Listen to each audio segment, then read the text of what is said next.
extreme noise, overexposed highlights, wrong white balance, wrong saturation. Basically everything that could go wrong with this file is wrong.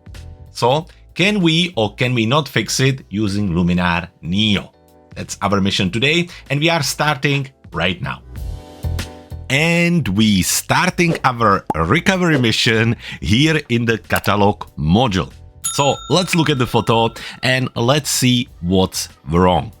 Well, the question should be, what is not wrong? So this is a drone capture of Chichester Cathedral here in the south of England. I was working on a project for the cathedral for a moon and night exhibition, and I was trying different things, and capturing the moon behind the cathedral was one of the options. So what went wrong? Well, first look at the amount of noise. You can see color noise and grain noise pretty much all over the place. After that, the moon itself, overexposed, out of shape, doesn't look great at all. On the top of it, the colors are not great and correct. Oversaturated greens, that kind of green tint in that bright areas, super heavy contrast, and also underexposed photo, which most likely going to mean that we're going to get lots of noise in the shadows too. Then there is some lens distortion. You can see the horizon as well as how everything is falling on one side. Well, lots and lots wrong. However, I believe that if we do everything right, this will be the result.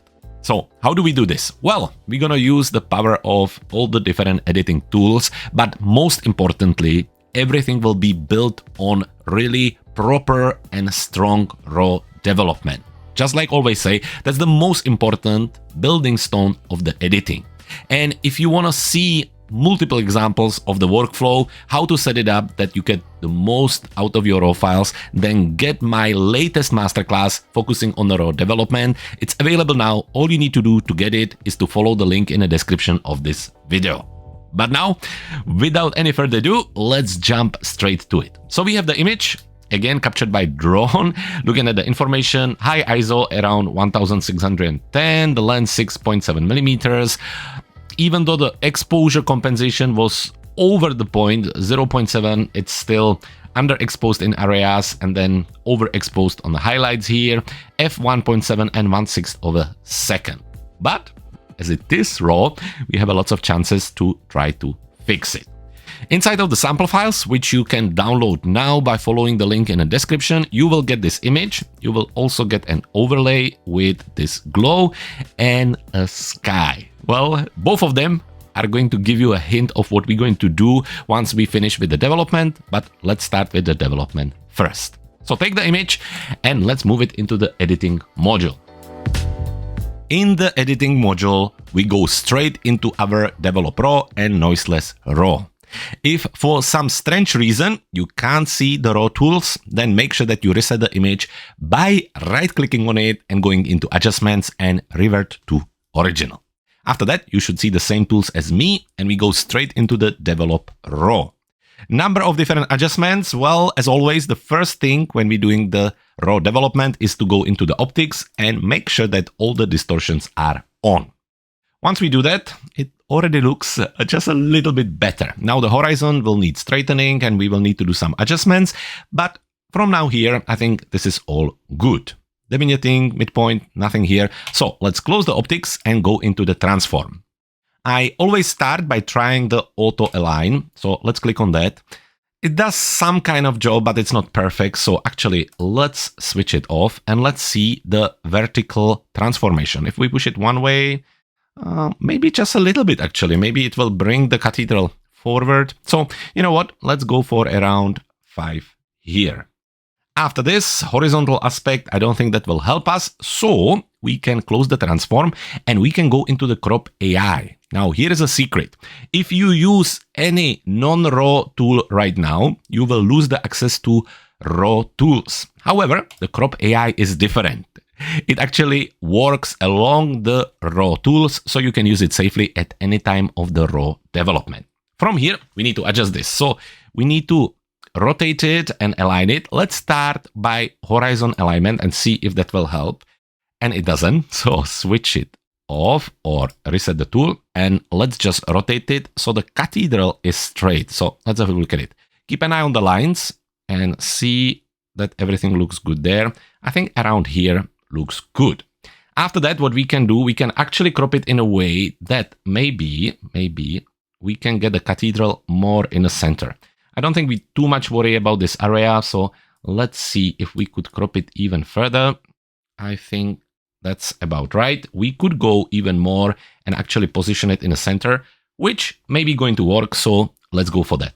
Once happy, just hit enter. If you want a little bit more sky, you can shift it up as well and get something like this. So let's go for enter, look at the crop, and then return into the develop raw tool. So done with optics and transform, and it's time to go into the camera profile. Now, depending on your camera, there may be a number of different options, but because this was drawn, there is only the Luminar default, so we keep it on and close it. Now it's time to go into the light, blacks and whites. To adjust them, it's always a good idea to look at your histogram. If you don't see the histogram, right-click on your photo and click on Show Histogram. Very quickly, histogram, we have the blacks, shadows, midtones, highlights, and whites.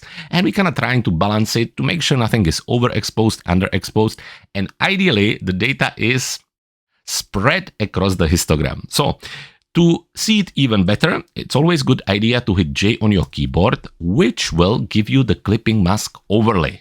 If you never heard about it before, it's very simple. The red overlay on your image indicates the areas which are overexposed, most of the time completely white, and we cannot try to avoid that. Then we also have the blue areas, and those are completely black. Well, as you guessed, they are completely underexposed. So how do we adjust this? Well, we're gonna use different controllers here. Usually we start from highlights, shadows, whites, and blacks. So let's do that. With the highlights, let's bring them down slowly and see if it's going to help with our overexposure. It doesn't. So actually, we're just going to go gently on it to somewhere around -40. After that, with our shadows, let's increase it. Now, if I overdo it and go into some of the shadowy areas, look at the noise there. Wow, it's crazy. So this image cannot be open like this. We cannot have that much shadows open and it's going to be this bright. We need to go much more gentle on this. I think somewhere around 34. Let's zoom there. If we are around 34 or maybe 40, well, I think 34 or maybe 30, 35. We see the details, but we don't see as much of the noise. So let's go with that. After that, into the blacks and whites. Well, with the whites, we can increase them a little bit just to get some contrast. So I think around 10. And with the blacks, again, just for some contrast, maybe let's do -10. Now, done with this, done with black and whites and light. However, there is still some red and blue overlay. So how can we adjust this? Well, there is a quick trick. We can go into the curves and first to remove the blue overlay, which there is only a little bit in this area. And to remove it, we just take the point on our white curve at the left bottom and shift it up until the blue overlay disappears. Cool, right? And now for the red overlay, well, you could guess it yourself. We go to the opposite corner, take the point and drag it down until our red overlay completely disappears. And just like that, fixed. Magic, right? Anyway, close the curves, hit J again to remove the clipping mask, and we go into the color. Color. So what do we have? Well, we have a lots of green tint, and I think in overall, it's kind of strange saturation and so on. So let's start with the white balance. Into the white balance, let's see if any of the presets will help. Going to the daylight. Yeah, it's a good start, I guess. Cloudy, little bit warmer. Shade, even warmer, which I don't think is ideal for this blue hour situation or night situation. Tungsten will be crazy. And flash, sometimes flash can work. Well, it's a start. But I think we're going to go for the daylight and take it as a starting point. After that, we're going to go into the tint slider and we're going to try to remove this green tint. Well, how do we do that? We just increase the slider. We can go. Anyway, a little bit of magenta works very well with the blue hour look. So let's have a look. I think somewhere around 20. Let's start with that. Quick check at the before and after. And it looks much better. Now, when it comes to temperature, now it's a little bit warmer, but we can actually bring it down a little bit and emphasize the blue hour feel, which I think just makes it a little bit more natural. for the time being anyway. When it comes to saturation and vibrance, just to remove some of these really heavy saturated areas, let's bring the saturation down and just increase it back to around -10, and then bring some of the tones back using the vibrance slider. So let's go around 16. Cool. Well, as a starting point, I think this will work. So we have a really nice and gentle white balance, less saturation for the time being, and a little bit of vibrance. Close the color tool, and it's time to take care about the sharpness and noise reduction. Well, sky itself, we don't even have to talk about it. There is not really a tool which will remove all this noise. And as you know, based on the sample files, we will replace it with sky replacement, with the sky you have in the sample files. It's a trick which often saves the edit simply because what can you do when it's this noisy? It's just easier to replace the sky. And if you want to match it with the rest of the image, just add a little bit of grain. Anyway, I will show you all of that. After that, the image itself, well, there is a lot of noise, but it's not the end of the world. So what we're going to do, zoom in around 100% or 150, it's up to you. Use the wheel on your mouse and move around, and let's apply some good portion of luminosity denoise. And already around 34, it did pretty good job. Keep an eye. Before and after. Wow, much better. Before and after. So let's go for 40. Let's go crazy. After that, we also gonna remove a little bit of the color noise. Generally, around 20 works well. When it comes to sharpening, we're gonna use a little bit of sharpening using the sharpen slider, but actually to get some of the real details out, we're gonna use the details tool later. So not to bring back noise by sharpening the image, we will go very gently, and I would say just around maybe 30. With that, we can also adjust the masking just to make sure that we only sharpening the areas with edges and details in it. And this is it. Very, very strong raw development to start with anyway. It gives us a good chance to turn the image around. We have taken care of optics, aligned the image using the crop and transform. We have adjusted our light and black and whites to make sure we are not clipping either side of our histogram. Everything is balanced. Adjusted the white balance to make sure that everything looks natural, and maybe just taking care of a little bit of the noise and sharpening. And from here, once we close the Develop Raw tool, it's time to take care about the heavy edits, like a heavy adjustments or transformations. You want to do it right at the beginning of the edit, because once you're done with that, you can apply some other elements and other enhancements to basically blend everything together. So usually I like to do the sky replacement first and then overlays. And as I mentioned, we will do sky replacement here. So let's jump into the landscape section, Sky AI, and here open the sky selection. Scroll, or make sure that you own all skies, then scroll all the way down, click on the plus sign, navigate to the location of your sample files, which in my case is here, select the sky and click on open. I already have it here, but I can click on replace and it will just appear. Once I do that, well, the application will scan the image, create the mask and apply the sky for us, which always works like magic. So let's give it a moment and see what it's going to give us. Now the new sky appeared and it definitely needs some adjustments. However, as you can see, it's already much better. Look at it. Before, so much noise and so much grain, and after, much better. So don't worry too much about the moon. We will fix that. And let's just focus on the horizon at the time being. So let's zoom in and let's go into sky orientation. Usually, I like to shift the sky up a little bit so I can see the edge and then bring it down until I am happy with the position. So I think somewhere around here, maybe -5. Well, with the actual vertical position, looking at the original sky, it was quite bright. So if we just quickly look at the before and after, so we probably want to keep the similar idea and toning there. When it comes to horizontal position, nothing to adjust, flip, don't worry about it. So into the masking refinement we go. Zooming in again, we have a little bit of issue around the cross. We will fix that around the actual cathedral and so on. So let's start playing around with the different sliders. With the global, let's try to increase it and see. Does it help? Not so much. So the default 30 is probably a good choice. Close gap. Do we want to... Yeah, maybe bring it down close everything and leave it there for the time being. Is it too much? Maybe it's too much. Maybe we need to bring it up a little bit. Let's go for, maybe 4 or 5. After that, time for the fixed details. Is it going to help us in any way? Maybe just a touch. I think somewhere around, 65.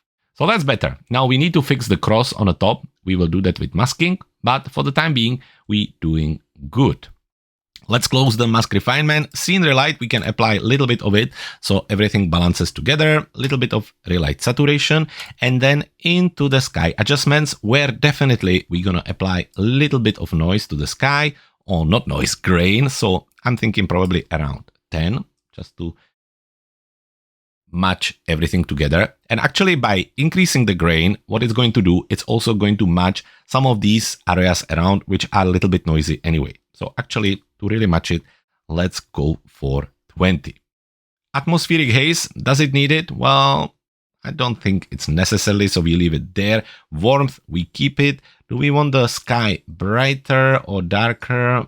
It's up to us. I think probably we leave it the way it is. Now I mentioned that we need to fix the cross, so let's zoom there and let's have a look at it. So the cross kind of go up, and there is a little statue of cockerel there. Now, do we need to fix all of this? No, because it's going to be really small, but at least the cross. So we're going to go, now I closed it. So into the edits, into the masking on our Sky AI, where we're going to use brush. We're going to go into erase, softness around 10, and we really need to zoom in, make the size much smaller, probably around here, and make just one brush here, and maybe hold shift and make a brush up. So we kind of follow the stick. So even further up we go until we get where we need to. Let's check before and after. And I think we're almost there. Now the cross is somewhere around here. So let's also fix that. I'm thinking probably, let's have a look. No, it's actually straight. So we're doing good here. If we need to bring some back, just hit X, go on pane and remove the areas you don't want to. So I'm thinking probably around here. So how does it look? Much better already. Let's zoom out. Let's just hit Command or Control 0 and see how it's looking. And I think it's good. You can't see it much anyway, so let's not worry about it. Now I think we have added too much noise to the sky, so back to adjustments, into the sky adjustments, and remove the grain down to 10. So that's better. Anyway, we have a new sky, we have everything aligned and ready, so we can close the Sky AI, and it's time to recreate our moon. How do we do this? Well, we're gonna use overlays. So into the tools, into the layers panel, where we're gonna click on the plus sign. From here, I already have the overlay here. However, you would click on load image. Again, navigate to the sample files, select the overlay and click on open. Once it appears, click on it and place it on the image. Now it's already here, so let's make it a little smaller using the little white dots in a corner, and let's position it over the area where the original moon was. Now you need it a little bit bigger than the moon so it works. So I'm thinking probably around, let's have a look at it, around here, I think. Perfect. After this, into the layer properties, opacity to 100, and change the blend mode from normal into the screen. After this, we can adjust even better the position. And I think this looks good. This looks good. Now, I'm not crazy about the color because this is more like sun, and the moon, if you look at it, is more white. So actually, to adjust the color, let's just shift our new overlay on a side so we can use this as a guide, and let's adjust the colors. So what is it? It's a little bit whiter and it doesn't have this kind of pink red. The easiest way to adjust this is HSL panel. So we still have our overlay selected, into the essential tools, color tool, HSL panel, and in the HSL panel, we're going to adjust our things here. So our orange is more like yellow. So we're going to go into orange and shift the color of the orange more towards yellow. So up. And you can see already that that looks more like our example, right? So I'm thinking maybe around, maybe around 50. After this, change the hue into the saturation, where we're going to bring the red down, probably around -40. And that again brings us closer to what we're creating. And the orange maybe as well, maybe not as far, but maybe just to around -20. Let's have a look. before and after. This definitely look more like our example. Cool, right? So close the color tool, back to the layer properties, and it's time to bring it back to where it was, where now, of course, we have to mask out the actual spire or the tower. How do we do this? Well, you already know we're going to go into masking, brush. In the brush on erase, softness down to 5. Now I never use 0 because it's way too strong. And off we go. Zooming in, we're going to do the big parts first. One click down here, make sure that it's on the edge of the spire, and then up we go using the spacebar to move around, holding the shift on our keyboard, and just like that, it's gonna make one straight line. Crazy, right? Then we do exactly the same thing on the other side. One click, and let's go all the way down and hold shift and another click here. So that will create all of this in very quick way. Now we can adjust the size of our brush, and very quickly we can take care of the rest here, just to make sure that we have nothing left. Perfect, perfect, perfect, perfect. Now zooming in on this area, and again, let's just finish right here using the shift, masking away the spire from the glow. Now the top of the cross. You don't need to use the shift here, you can just take your time and do it perfectly. So I'm thinking here, here, and make it smaller using the bracket keys, maybe zooming even closer, and let's just take care of the rest. I think the cross can stay there because anyway, it would be hidden. If you still want to mask it out a little bit, what I would do is I would increase the softness, make the brush much smaller, and just one click at the bottom, one click at the top, and same one click on side and one click on the other. So when you zoom out, let's have a look how it's going to look. Is it going to be really visible? And I think now we good. Now looking at it, we have a little bit of edges here, which we need to adjust. So back on erase, softness on 100, strength around 40, make nice big brush, and just with the edge of the brush, keep brushing away until this disappear. You can make your brush a little bit smaller if you want. So that's this edge, maybe one more, and also on the top. So if we need, let's just make the brush smaller there. Zooming in, and let's brush the top away. Now we have the moon in place. Last touch we want to do is, actually the moon, when it would be there, it would little bit glow over the tower. So what we're going to do, we're going to go for strength around 10 on paint, and we're just going to do one quick paint over the tower here, or maybe at least on the edges. So one click on the top and one click down here, one click here and one click on the top, just to give it a little bit more natural look. So now we have the moon. Well, close the layer properties. And what we need to do now, we need to merge both of the layers together so we can apply some global adjustments and make it all work. So into the layers, make sure that you have the glow selected, then hold Command or Control, select the second layer, right click on both images and click on Merge Layers. Now, the application will merge both the layers together, create a new layer, and we will be able to edit everything together. And we have our merged layer all together, so we can continue. Now, we can close the layer properties on this one too, and let's take it from the top. Here, we wanted to recover some details, right? So how can we do this? Well, we can use touch of structure AI. So just a touch, I'm thinking somewhere around 15. Let's have a look. Quick before and quick after, before and after. After that, touch of details. So into the details we go, where we just increase all of them around 12 and just add a little bit more of that. Again, double check before and after. And I think that helps too. Now, from here, that's it for the time being. In landscape, nothing for the moment. We're going to go straight into the creative where we're going to continue. Let's zoom out. And first, let's add a little bit of nice soft glow. Now you can do that with the glow tool, or you can also use the mystical tool. So open it and just increase the amount to get that nice blue hour feel. Looks cool, right? So I think around 30, 25, whatever works for you. After this, we're going to add a little bit of matte and fade. Why? Because by doing that, we will crush a little bit the dark areas, just make it a little more natural. So let's go into nothing crazy. I'm thinking around 10. And actually, to do that and hide a little bit of the noise, there is another thing we can do, and that's to apply a little bit of fog.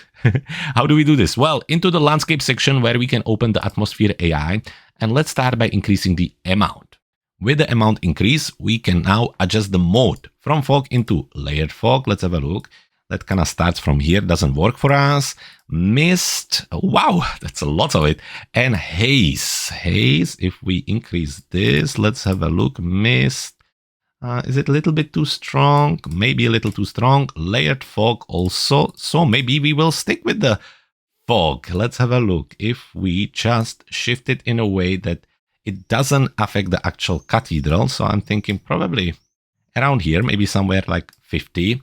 Bring down the lightness a little bit so it's more together, and maybe bring the amount a little bit lower. Let's quickly look before and after. It's just make it a little bit more cinematic. I like it. Maybe we go for 15. So fog 15, depth on 50, and lightness on 72. Now back to the creative section when it's time to color grade everything together and make it blend. And the easiest way to do this is the mood tool. Mood tool and LUTs. So click on choose LUT. Into the creative section we go, and let's just hover over and see what works. Now, which one you're going to choose? Completely up to you. You can just go through them, see if you like this section, or you can try the cinematic toning, where you can again see, I quite like the Bakersfield for blue hour, or maybe the Los Angeles, Riverside, no. So let's go for, LA. That's selected. Now close the mood tool and we are getting there. From here, just to kind of add everything together into the professional tool where we're going to open the super contrast tool, add a little bit of highlights contrast, maybe around 20, mid-tone contrast as well, around 20 as well. Close that, and just to break everything, because now it's starting to look a little bit flat, let's use little dodge and burn. Open the tool, stick to 100% on the amount and start with lighten. Now adjust the strength down to usually around 8, and let's just brighten some areas like our street here, something like this. Also our cathedral, the main subject, let's just follow the brighter areas, maybe also the spire. And some other places you can just highlight different parts just to make it a little bit more interesting. So generally, if you're going to follow the areas which are already bright, that will work really well. Maybe our spire as well, something like this. Now, if we did the brightening or dodging, we also need to do the darkening or burning. So let's close the dodge and burn and open it again. This time choose darken, adjust the strength down to this time even less. I would say about 6, maybe adjust the size, and let's just make some areas a little darker. So like this here, maybe the foreground, maybe this area as well, the background anyway, and around the cathedral. Now finish with the dodge and burn. We go back up where we're going to add quick touch with enhance AI just to balance everything together around 15. And to really finish it, it's time for the vignette tool. Bring the amount down, let's say to around 50. And double check before and after. I think 50 is about right. If you want a less, you can, but I think, minus 50 is good. Now thinking about it, looking at it, there's one more tool we could use, and that's the Magic Light AI. So into the creative section, Magic Light AI, and just increase the intensity. Once we get some of these lights on, what we can do is remove the beam width. So basically to remove the start effect and just add a little bit of a glow. Keep an eye on the image and see what works for you. Generally around 50 works good. Close the Magic Light AI and we are finished. I mean, what a difference. Let's have a look. Before and after. Much better, right? Now we could do some additional brightening. It looks maybe still a little bit too dark. So maybe extra exposure, touch, maybe extra contrast just to make it all stand out. But I think this looks pretty cool. So let's hit F to double check the final result. And let's talk one more time about my brand new Luminar NEO Raw Development Masterclass. 15 classes going through the full workflow of developing your raw files, everything from your light, noise reduction, sharpening, optics, white balance, denoise, sharpening. Then we also talk about the AI tools, generative AI tools. I also cover HDR merging, panorama stitching, just to make sure that everything click together and you know exactly what you're doing. We also cover some portrait editing, black and white editing, and it's so much fun. So if you want to give it a go, or at least see what's in it, make sure that you head to my website, cleverphotographer.com, or even better, for the best possible price, simply follow the link in the description of this video. For today, this is it. However, there is a brand new video on our YouTube channel covering all the sliders and controllers in Develop Pro tool. It should be on your screen now, so follow it, continue learning, and keep moving forward on your photo editing journey.